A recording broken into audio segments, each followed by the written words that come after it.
Okay, guys, so this is going to be a review or an overview of projectile motion and how we calculate it and what it's all about.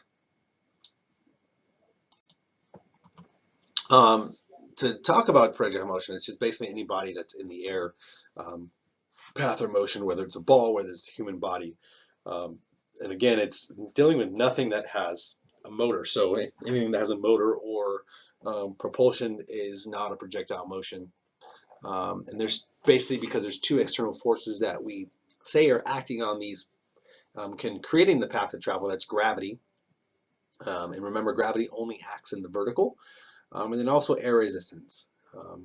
There's many forms of which air resistance can play on the body.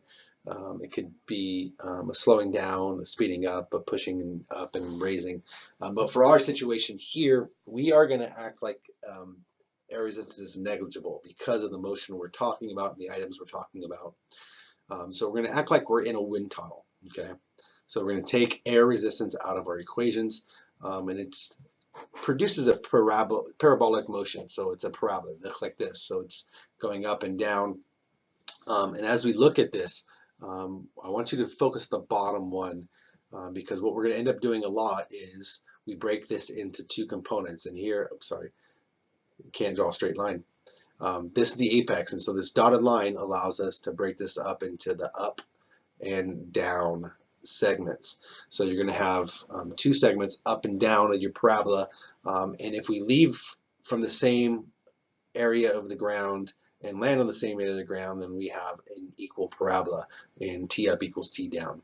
But you'll see here you have vertical displacement and horizontal displacement. We're going to talk about how to break up your initial velocity vector into the vertical and horizontal components. But there's many forms of this motion: shooting a basketball, throwing a football. And what you'll notice here is that these don't follow that. If I take this down, these don't follow along the line where the point of release matches the point of hitting the ground. Point of release doesn't match where it goes through the basket. But these are all the parabolic paths that we follow in going through the motion, as well as somebody who's jumping over a bar in a high jump. And again, you leave the ground lower than you land the ground. So these are all possibilities in human activities. And then you have what we see a lot of these parabolic motions, and when they use these equations is home run derbies and ball tracks. They look at the projection angle and the velocity of the baseball at the initial. They calculate the estimated distance upon which it lands. And this is how something that goes in the third upper deck, they say has a longer trajectory because they just calculate it as if it was hitting the ground. So that's where that all comes from.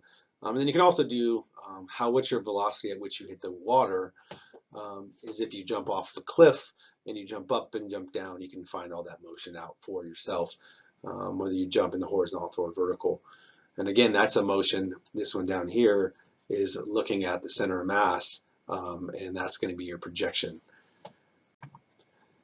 So going forward, there's going to be three basic factors that we're going to look at that are going to have an effect on what you do and how you perform as a projectile, whether it's a ball, whether it's you as an individual jumping. And that's what your original projection velocity is. And that is going to be your initial velocity. So it's velocity initial. Okay, and we're going to talk about how to break that down into different components in a little bit. But then you also have the projection angle, and that's the angle at which you take off from the right horizontal. And typically we do it from the right horizontal, but if you went to the left, we could do it from the left horizontal as well. But this allows you, with the velocity and the angle of projection, that allows you to use cosine and sine to break the components up into vertical and horizontal velocity. And then you also have the projection height. And this is what they look like here. So if you look at this picture, here is the initial velocity vector. This is the theta. And then down here, you have the projection height. So the height from the ball to the ground is projection height. Now, if there is a basketball hoop right here, then we could do the height would be this right here, because you're going to see how it lands through the basketball hoop. So that's where all this comes into play. So remember, these are the three factors that affect projection path: velocity of projection, angle of projection, height of projection.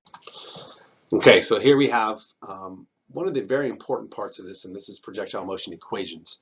You're going to have multiple equations, and what you need to understand is the concentrated accelerated motion equations only deal with the vertical motion. And the vertical motion, so the A in all of these is negative 9.81 meters per second squared, which is the motion due to gravity. Okay, so when we say constantly accelerated, the acceleration is the constant because it's a constant rate of change due to gravity. These equations look like this, where this is the vertical velocity, so VF is final, VI is initial. Okay, you know what A is. So T is lowercase in this case because we separate it into halves. So there's a T up and a T down, and those are the two halves of the parabola. So the time it takes to get to the top of the parabola and the time it takes to get to the bottom of the parabola. D is interesting because D can be seen as S or it can be seen as H. And essentially it's the height of wherever the projection begins to the apex, or it's the apex down to wherever it lands. So it's this distance on the parabola. And again, this is the T up part of the parabola, T down part of the parabola. Okay, so the important part is these equations only deal with the vertical component of projectile motion. And we'll talk more about VI and VF and how to calculate those in a second. But if you're dealing with horizontal motion, then you're talking about the range at which something goes. So the range is how far something travels in the horizontal. And then so you see a big T here, and that is time up plus time down. Okay. Now for those equations and those situations where you start and you stop at the same height, then it's basically 2t. But now you have the h, and that's the horizontal component. So when we look at it, that is going to be the components that we decompose in the horizontal. And we'll show you how to do that here shortly. So remember that the equations of constantly accelerated motion are the three that you use in the vertical. And then the range is only horizontal. So in the range, there is no effect of gravity. Gravity only behaves in these three equations. Okay? To put this into practice, we're going to use a soccer ball. Okay, and what we're going to do is say the soccer ball is kicked at 10 meters per second with an angle of projection of 35 degrees from the right horizontal. So what does that look like? Well, if we go ahead and break it up, the first thing we're going to do is we're going to write and draw an image of what we do know. Okay, so I know what the theta is, so that I know what the hypotenuse is, 10 meters per second. I know my theta is going to be the 35 degrees from the right horizontal. Now what I need to do is I need to break it up into its individual components, and what that means is I just create my right triangle in the process, and that's going to convert it into V vertical and V horizontal. So what do those mean and how do I calculate that? And now you're going to use the cosine and sine concept, right? So VV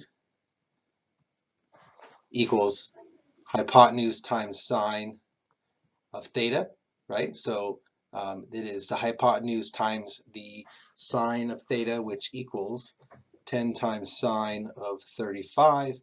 And that value ends up being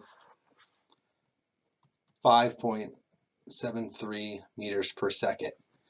Now, to do the other one, which is going to be the horizontal component of that VH, we take H cosine of theta. We're going to take the adjacent side, and that's going to be cosine 35, and that equals 8.19 meters per second.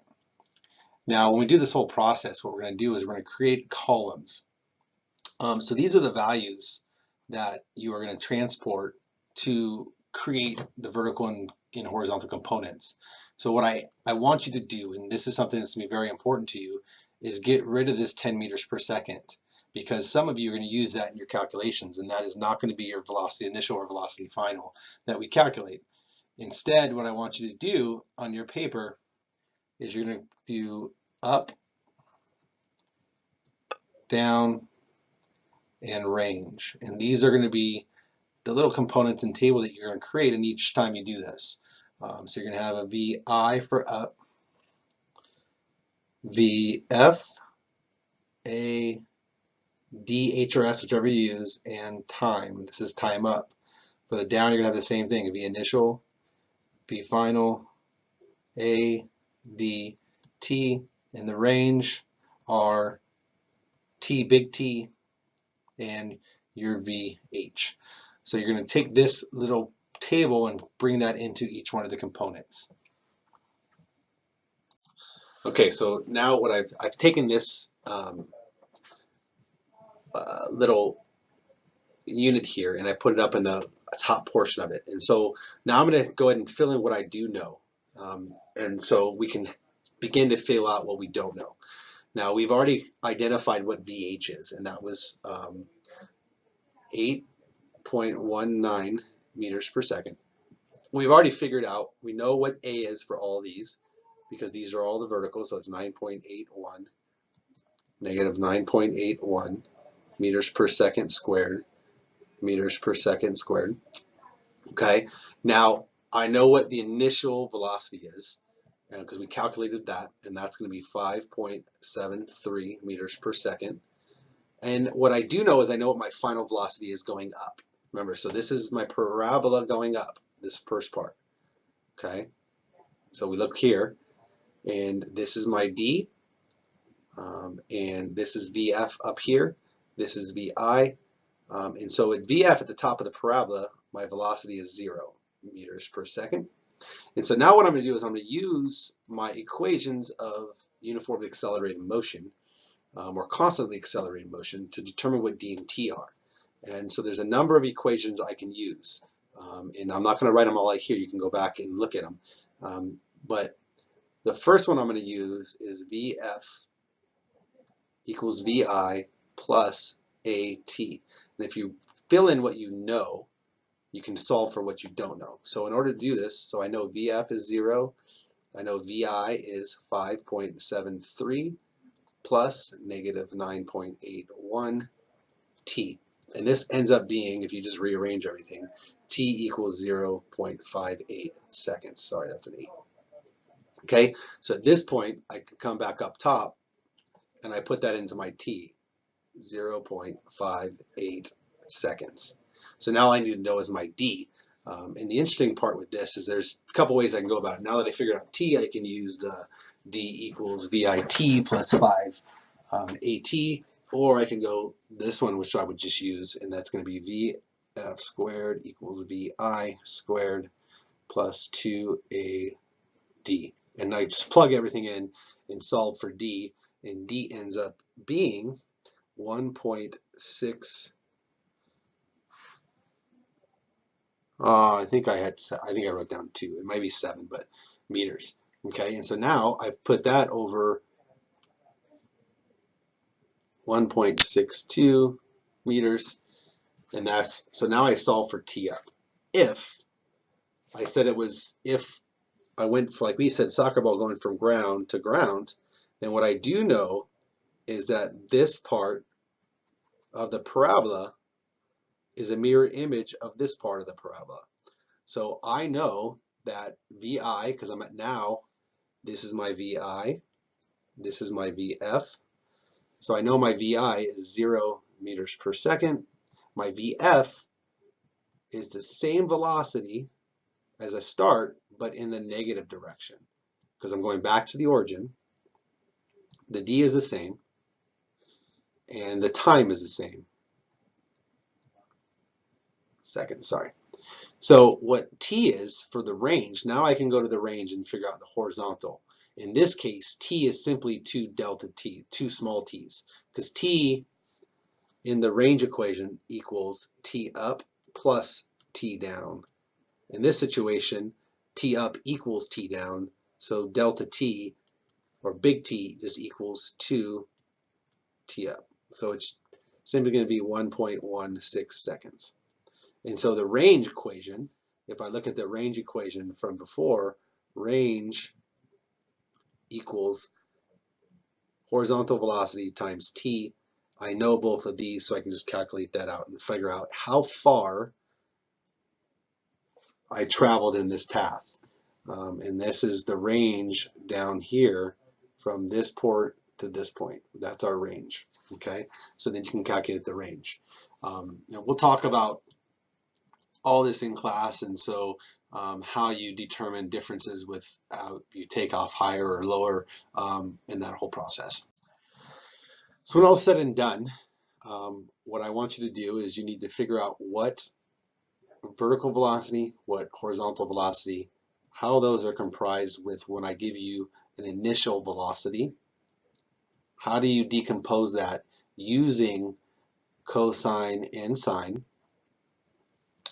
And then you look at the equations of uniformly accelerated motion, and you figure out what you do know, what you don't know, and you use the equations to solve for the unknowns.